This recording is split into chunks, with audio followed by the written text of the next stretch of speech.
हमारी संस्कृति, हमारे संस्कार सदा रहें हमारे साथ। सब्सक्राइब करें भारतीय संस्कृति इंडियन कल्चर चैनल को। राधे कृष्ण।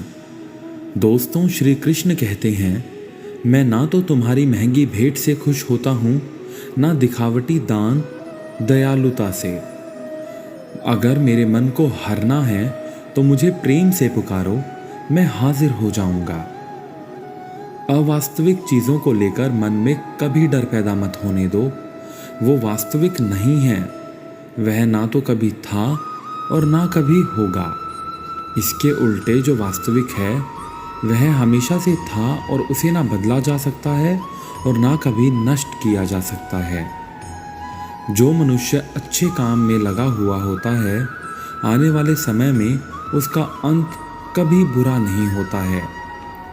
मनुष्य अपनी 3 प्रमुख कृतियों द्वारा नर्क के द्वार पर पहुंचता है और वो 3 हैं काम, क्रोध और लोभ। मनुष्य का समस्त निर्माण उसके विश्वास के ही हिसाब से होता है। जैसा वह सोचता है वैसा ही वह बन जाता है। परिवर्तन इस संसार का नियम है।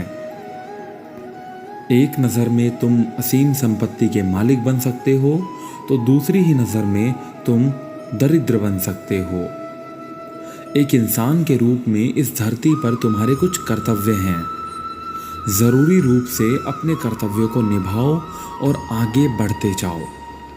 श्री कृष्ण हमेशा कहते हैं, किसी से सच्चा प्रेम होना शुद्धता और दिव्यता का प्रतीक है।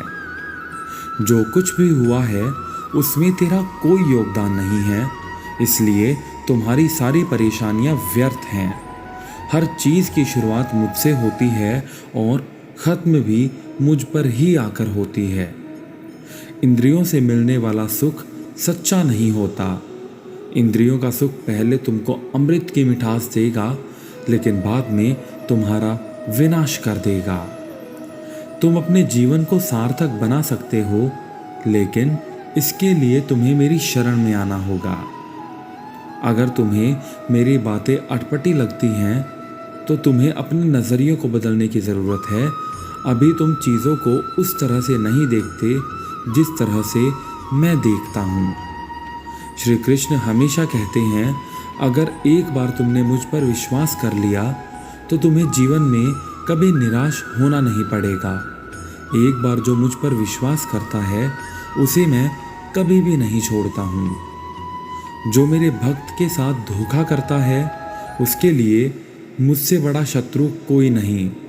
अगर किसी ने मेरे भक्त को एक बार भी धोखा दिया तो जन्मों जन्मों तक मैं उसका उद्धार नहीं करता हूँ।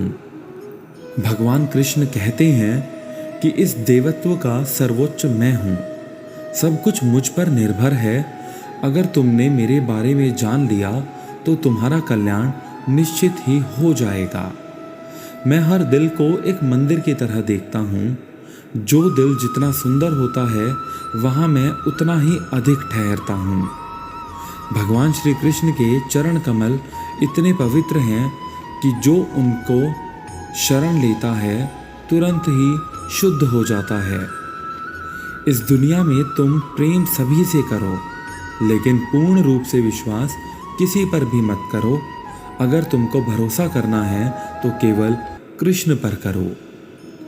मन बड़ा चंचल है, इसलिए अपने मन को स्थिर रखो। उसको कभी व्यतीत मत होने दो, यानी बुरी चीज़ों में मत पड़ने दो। आपने जो कुछ भी किया वह आपके साथ एक दाग की तरह चलेगा, इसलिए अपने कर्मों में शुद्धि लाओ। पीछे जो हो गया उसे भूल जाओ, कृष्ण का नाम लो और आगे बढ़ते चले जाओ।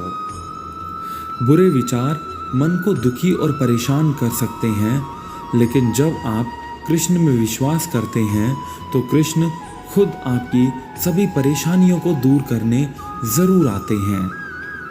मैंने अभी तक तुम्हारी शरण में आने के प्रस्ताव को स्वीकार नहीं किया है, क्योंकि तुमने अभी तक पूर्ण रूप से समर्पण नहीं किया है। श्री कृष्ण कहते हैं, जब तुम शुरुआत करोगे तो नेचुरल ही तुम मुझको पा लोगे। कई बार तुम गिरना भी सीखोगे और कई बार उठना भी सीखोगे, और एक समय आएगा जब तुम पूरे तरीके से तैयार हो जाओगे और सफलता को पा सकोगे। मैं तुम्हारे हर छोटे बड़े कर्म के साथ हूँ। तुम्हारा जो दिल करे उसको करो, लेकिन नम्रता और सरलता के साथ करना, अहंकार के साथ कभी भी नहीं।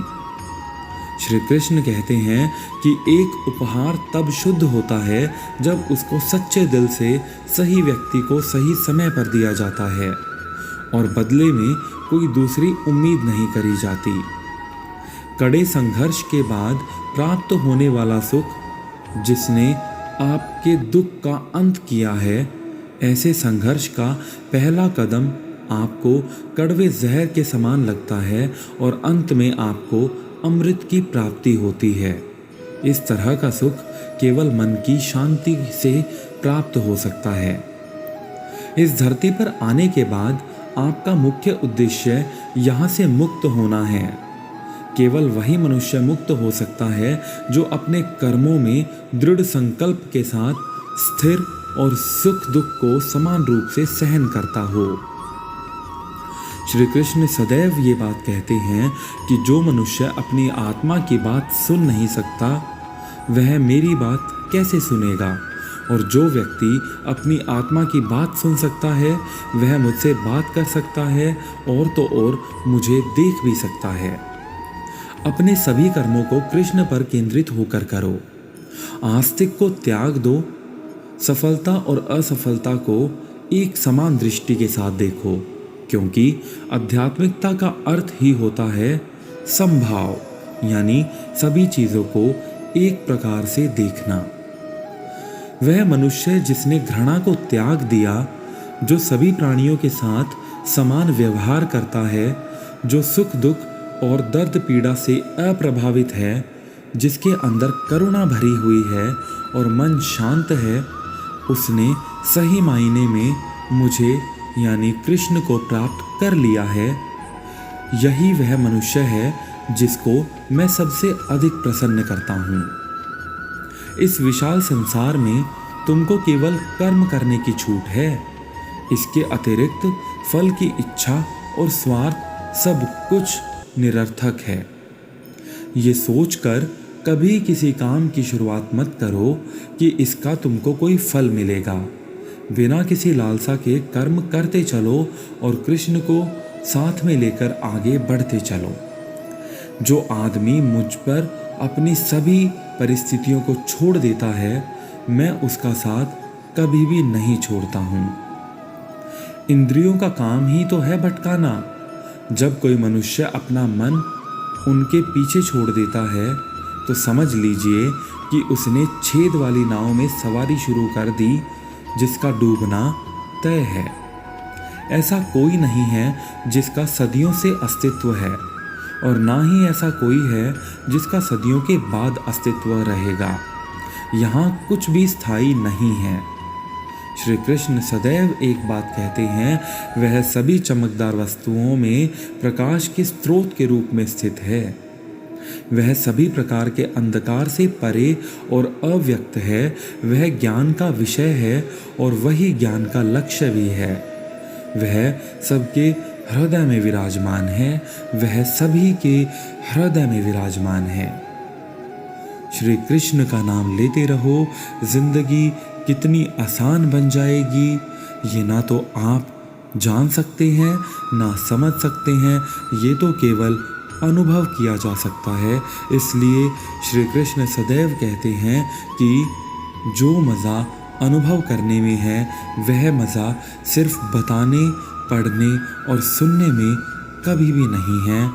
बताने, पढ़ने और सुनने में कदापि नहीं है। राधे कृष्ण, राधे कृष्ण, राधे कृष्ण।